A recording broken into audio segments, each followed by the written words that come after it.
এমন আসিনা নাই আল্লাহ বলছেন শাহিদাল্লাহু আন্নাহু লা ইলাহা ইল্লাহু ওয়াল মালাইকা ওয়া উলুল ইলমি কাইমান বিল কিসত। উলামায়ে কেরাম সাক্ষী, এক নম্বর সাক্ষী হলেন আল্লাহ, দুই নম্বর সাক্ষী হলেন ফেরেশতারা, তিন নম্বর সাক্ষী হলেন উলামায়ে কেরাম। সুবহানাল্লাহ। তাহলে হযরত ইমাম কুরতুবী রাহিমাহুল্লাহু তাআলা বলেন এই এক আয়াতই তো উলামায়ে কেরামদের ফজিলতের জন্য যথেষ্ট। জোরে বলেন, বলছেন উনি আর কোন আয়াত দরকার আপনার উলামায়ে কেরাম আর ইলমের ফজিলতের জন্য? হাসান বসরি রাহিমাহুল্লাহু তাআলা বলেন ওয়া আনিল হাসানি মুরসালা, হাসান বসরি রাহিমাহুল্লাহু তাআলা থেকে মুরসালান বর্ণিত। হাসান বসরি বলেন আল্লাহ পাক তার নবী সুলাইমান আলাইহিস সালাতু ওয়াস সালামকে আল্লাহ পাক বললেন, নবী সুলাইমান আমি আপনাকে তিন জিনিসের মধ্য থেকে যে কোনো একটা বাছাই করার জন্য আপনাকে পূর্ণ এখতিয়ার দিলাম, যেটা বাছাই করবেন বাস এইটাই নিবেন। দুই নম্বর আপনি আর কোনো কিছু চয়েস করতে পারবেন না। বলছেন আল্লাহ ঠিক আছে দেন। আল্লাহ দিলেন তিন জিনিস। কয়টা? ইম্মাল মাল ওয়া ইম্মাল মুলক ওয়া ইম্মাল ইলম। আল্লাহ বলেন ওগো সুলাইমান আমি তোমার সামনে সম্পদ রেখেছি, আমি তোমার সামনে সম্পদ রেখেছি, বাদশাহী রেখেছি, ইলম রেখেছি, ওই তিনটা থেকে তুমি একটা কবুল করো। সুবহানাল্লাহ। কয়টা? আল্লাহ বলেও দিছেন যেটা নিবেন একটাই। কয়টা? কয়টা? একটা। আর চয়েস পরিবর্তন করতে রিভিউ করার সুযোগ নেই। ফার্স্ট চয়েস এটাই লাস্ট চয়েস, আর দ্বিতীয়বার চয়েস করার কি নাই সুযোগ। এখন বুকে হাত দিয়ে কই মাল, বাদশাহী, ইলিম, এই তিনটার মধ্যে আপনারা কোনটা নিতা? আমি বলছি আগে বুকে হাত দিয়ে কইতো মাশাআল্লাহ। এটা তো ওয়াজ শোনার পরে না, এখন তো ধারণাই তো করছেন সুলাইমান তো ইলিম নিবেন, নতুবা মানুষ তো কি বলেন সম্পদের পাগল। কিসের? সম্পদের পাগল। আল্লাহর নবী বলেন আল্লাহর বান্দা গুলো বৃদ্ধ ইয়াহরুমু ইবনু আদম ওয়া ইয়াশাব্বু ফীহি খাসলাতান। আল্লাহর নবী বলেন মানুষ বুড়া হয় আর দুইটা অভ্যাস জোয়ান হয়, একটা হইল লুভ আর একটা হইল লম্বা লম্বা কামনা বাসনা। জোয়ান হয় না? রাসূল বলেন মানহুমান লা ইয়াশবাআন, মানহুমুন ফিদ দুনিয়া লা ইয়াশবাউ মিনহা ওয়া মানহুমুন ফিল ইলমি লা ইয়াশবাউ মিন। নবী বলেন দুই ধরনের লোভী আছেন, এরা জীবনেও তৃপ্ত হয় না। এক ধরনের লোভী হলো দুনিয়ার লোভী, দুনিয়া যত পায় পরিতৃপ্ত হয় না। আর এক ধরনের লোভী হলো ইলমের লোভী, যত ইলিম অর্জন করে পরিতৃপ্ত হয় না। একই ধরনের দুইটা শব্দ যদি এক জায়গায় আসে উলামায়ে কেরাম জানেন একটা হইল মাদা আরেকটা হইল জম, একটা হইল নিন্দা আরেকটা হইল প্রশংসা। ওয়া মাকারু ওয়া মাকারাল্লাহ। সুবহানাল্লাহ। এর মানে এক ধরনের লোভীদেরকে প্রশংসা করা হয়েছে ইলমের লোভী যারা, আর আরেক ধরনের লোভী যারা এদেরকে নিন্দা করা হয়েছে দুনিয়ার লোভী যারা। তাহলে বোঝা গেল মানুষের মন কোন দিকে যায়? মাথুন না আপনারা? মালুল লাগে না মনে হয়? না লাগে? কোন দিকে যায় মানুষের মন? মালের দিকে। রাসূল বলেন মানুষের যদি একটা পুরা হাওরের নাম মাইজাইলি হাওর। আল্লাহ নবী বলেন লাউ কানা লিবনি আদম ওয়াদিয়াম মিন যাহাব লা হাব্বা আইয়াকুনা লাহু সানিয়া। নবী বলেন একজন মানুষের জন্য যদি পুরা মাইজাইল সোনা হইয়া যায় তার মনে চাইব আইলাওয়ার জন্য শোনা হয়। আইলাওয়ার চিনই কই না? এটা আমরা এদিকে হাইলাওয়ার চাইব তার শোনা হইতো। রাসূল বলছেন ওয়ালাইয়ামলা আফাহু ইল্লা তুরাব, নবী বলেন কবরে না যাওয়া পর্যন্ত তার পেট ভরবে না। তাহলে মানুষ কোনটা নিতে বলে না? ইলিম, বাদশাহী, মা, কোনটা দেখছেন? রাদিনা কিসমাতাল জব্বার ফিনা লানা ইলমুন ওয়ালিল আ'দাই মালু ফাইন্নাল মালা ইয়াফনা আন কারিবিন ওয়া ইন্নাল ইলমা ইয়াবকা লা ইয়াজুলু। আল্লাহর নবী সুলাইমান বলেন, অগরব পরিণামে দুনিয়া চলতে গেলে মালিরও প্রয়োজন, আবার প্রভাব প্রতিপত্তির সঙ্গে যদি চলতে চাই এই দুনিয়াতে বাদশাহীরও প্রয়োজন। কিন্তু গো মালিক, সবকিছু চাপিয়ে ইলমের প্রয়োজন হইল আরো বেশি। এই জন্য আপনার উপর ভরসা করে আমি আপনার দেওয়া তিনটা জিনিস থেকে, মাল এবং বাদশাহী আর ইলমের মধ্য থেকে আপনার উপর ভরসা করে আমি আপনার দেওয়া ইলমকে বাছাই করে নিলাম। কোনটা বাছাই করছেন? জোরে বলেন। দিছিলেন কয়টা? কি কি? মাল, বাদশাহী, ইলম। সুলাইমান নবী বলেন, আল্লাহ যে তিনটা আমাকে দিয়েছেন ওই তিনটার মধ্য থেকে আমি ইলমকে কবুল করলাম, বাছাই করলাম। আল্লাহ বলেন, হুসনে ইখতিয়ার, সুন্দর পছন্দ, ভালো লেগেছে, তোমাকে পুরস্কৃত করা দরকার। তুমি যে সুন্দরটাকে পছন্দ করেছো, বাস্তবিক যেটা পছন্দ করা দরকার এটাকেই তুমি পছন্দ করেছো, যেটা তোমার জন্য কার্যকর ভূমিকা রাখবে এটাকেই তুমি পছন্দ করেছো। এই জন্য তোমার সুন্দর পছন্দের কারণে বানাস হিসাবে বাদশাহীও দিলাম, সম্পদও দিলাম। সুলাইমান নবী কি বাদশা ছিলেন না? নাকি শুধু ইলিমই ছিল? ইলিমও ছিল, বাদশাহীও ছিল, সাথে সাথে আল্লাহ বলেন সম্পদও দিলাম। জোরে বলেন। তাহলে দেখেন এখন আল্লাহ তাআলা ইলমের মধ্যে এই পরিমাণ পাওয়ার রেখেছেন, ইলমের এত কদর রেখেছেন। ইলম একদিকে আর পুরো দুনিয়া একদিকে, ইলমের পাল্লা ভারী হয়ে যায়, ঠিক না? কিসের পাল্লা? ইলমের পাল্লা ভারী হয়ে যায়। ইলম যেন দুধের মতো, দুধ মুরব্বীর জন্য উপযোগী, দুধ যুবকের জন্য উপযোগী, দুধ শিশুর জন্য উপযোগী, দুধ কিশোরের জন্য উপযোগী, দুধ পাবলিকের জন্য উপযোগী, দুধ আলিমের জন্য উপযোগী, দুধ চেয়ারম্যান সাহেবের উপযোগী, মন্ত্রী মহোদয়ের উপযোগী, এমপি সাহেবের উপযোগী, প্রধানমন্ত্রী, প্রেসিডেন্ট সবার জন্য উপযোগী, সব বয়সের মানুষের জন্য, সব শ্রেণী পেশার মানুষের জন্য দুধ উপযোগী। ইলম সব শ্রেণী পেশার মানুষের জন্য জরুরি।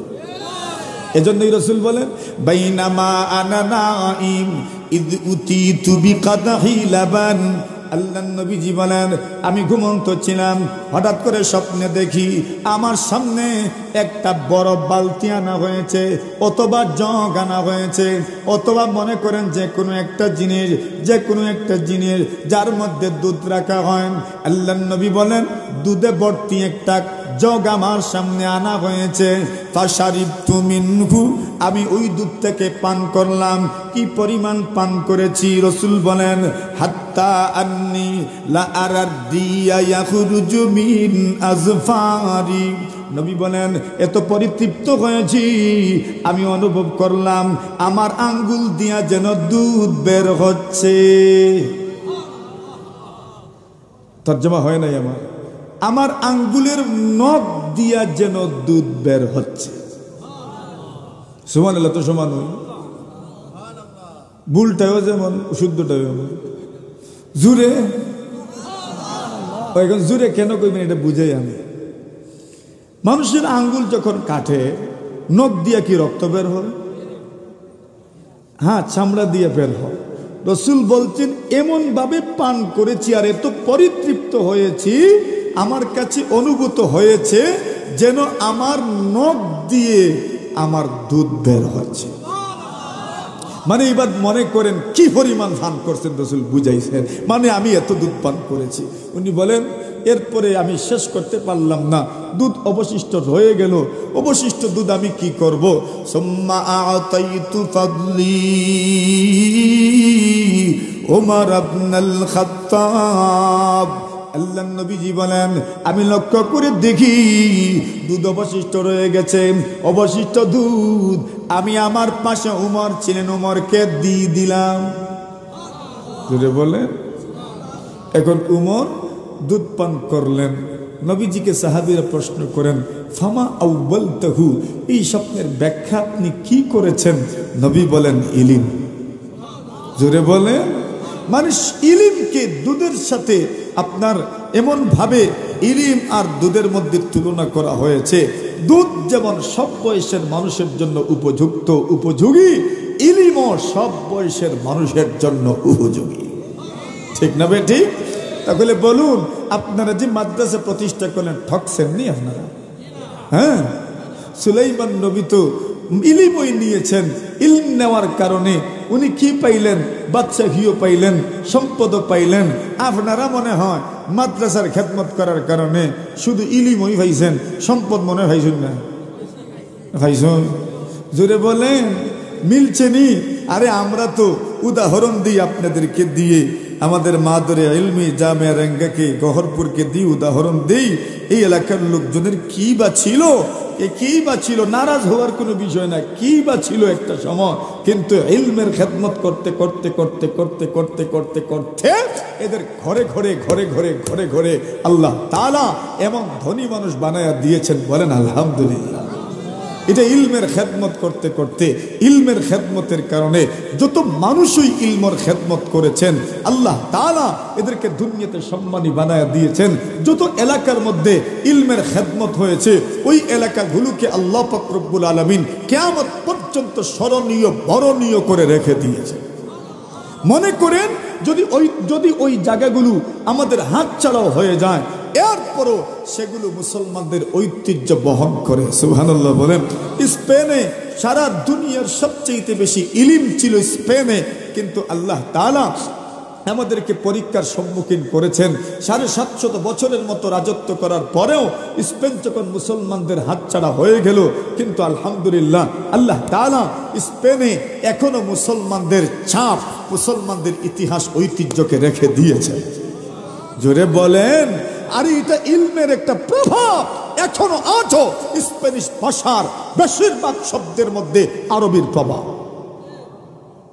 যারা স্পেন আছেন আপনাদের, এদেরকে জিজ্ঞাসা করিয়েন, বলেন স্প্যানিশ ভাষায় কয়েকটা শব্দ বলো, দেখবেন প্রায় শব্দের শুরুতেই এরা এল বলবে। এ এল কি? এ এল এল এল এল শব্দ যোগ করবে। এল কেন্তেরা মানে পুল, আরবিতে আলকান্তরা মানে কি? পুলের আরবি কি? আল কান্তারা। এল কায়েদ, আল কায়েদ মানে নেতা, এল কায়েদ বলে স্প্যানিশ ভাষায়। মানে প্রায় 60% শব্দ এমন আছে স্প্যানিশ ভাষায় যেই শব্দগুলোর শুরুতে এ এবং এল যুক্ত, এটা আরবির প্রভাব। সুবহানাল্লাহ বলেন। কি মনে করলেন? ইলিম যেখানেই ছিল একটা ছাপ রেখে যায়, একটা প্রভাব রেখে যায়। শতাব্দীকে শতাব্দী চলে যাবে, বছরকে বছর চলে যাবে, এরপরও ইলমের প্রভাব শেষ হয় না। কবি ইকবাল চিনেন? কবি ইকবাল চিনেননি? কবি ইকবালকে চিনেন না? নাম শুনেন নাই? বক্তারা তো বলেন, কত ওয়াজে বলেন কবি ইকবাল। উনি বলেন, আমার জীবনটা কেমন ছিল, আমি যখন ছোট ছিলাম, জন্মগ্রহণ করেছি, আমার আব্বাজানের উপার্জন নাকি হারাম ছিল অথবা সন্দিগ্ন ছিল। আমার আম্মা চিন্তা করলেন, ওই উপার্জন থেকে যদি আমি আহার করি তাহলে আমার বুকে যে দুধ আসবে এটা হারাম হবে, আমার সন্তানকে কি আমি হারাম দুধ পান করাবো?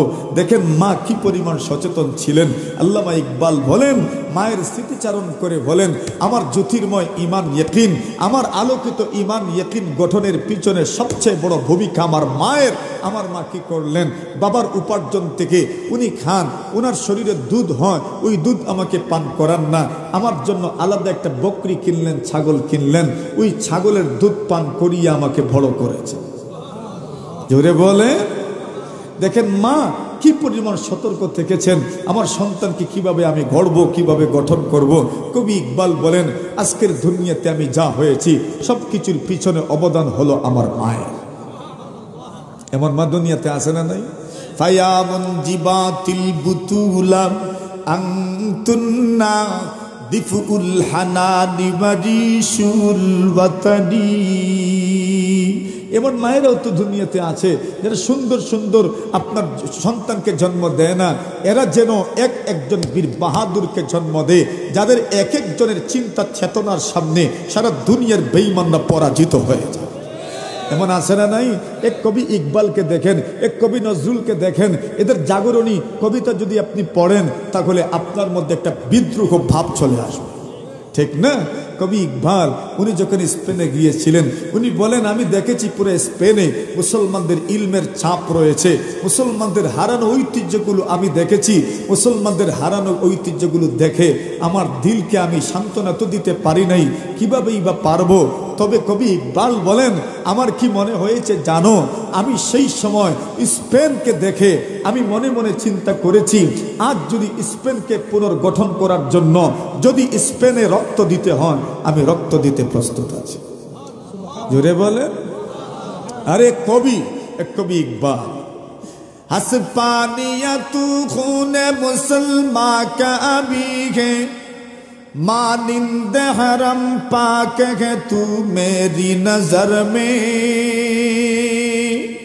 मानिंद हरम पाक है तू मेरी नजर में, पूशीदा तेरी खाक में सजदों की निशागे, खामोश अज़ाने है तेरी बात सहर में, खामोश अज़ाने है तेरी बात सहर में, रोशन सितारों की तरह उनकी सीना ने, रोशन सितारों की तरह उनकी सीना ने, खीमत कभी जिनके तेरे को कमर में, खीमत कभी जिनके तेरे को कमर में, फिर तेरे हसीनों का जरूरत है हन्ना की, बाकी के अभी रंग मेरे खून जिगर में, बाकी के अभी रंग मेरे खून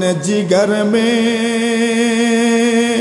क्यों कर खसखा शाक सदब जाए मुसलमान, माना व तब ताब नहीं उसके शरर में, गरना तबिद का मेरी आंखों ने वलेकिन, तस्कीन मुसाफिर न सफर में न हदर में, तस्कीन मुसाफिर न सफर में न हदर में, देखा भी दिखाया भी सुना भी, है दिल की तसल्ली न नजर में न खबर में। কবি ইকবাল স্পেন দেখেছেন, কর্ডোবা দেখেছেন, গ্রানাডা দেখেছেন, মালাগা দেখেছেন, আর বলেছেন স্পেনের কর্ডোবার জামে মসজিদে গিয়ে, আরে স্পেন তোমার এই দশা, আমার কাছে তো মনে হচ্ছে তোমার সৌন্দর্য, তোমার ঐতিহ্য রক্ষার জন্য লাখ লাখ মুসলমান শাহাদত বরণ করেছে, আমি তো মনে করি তোমার ইজ্জত আমার কাছে মক্কা মদিনার চেয়েও কম নয়।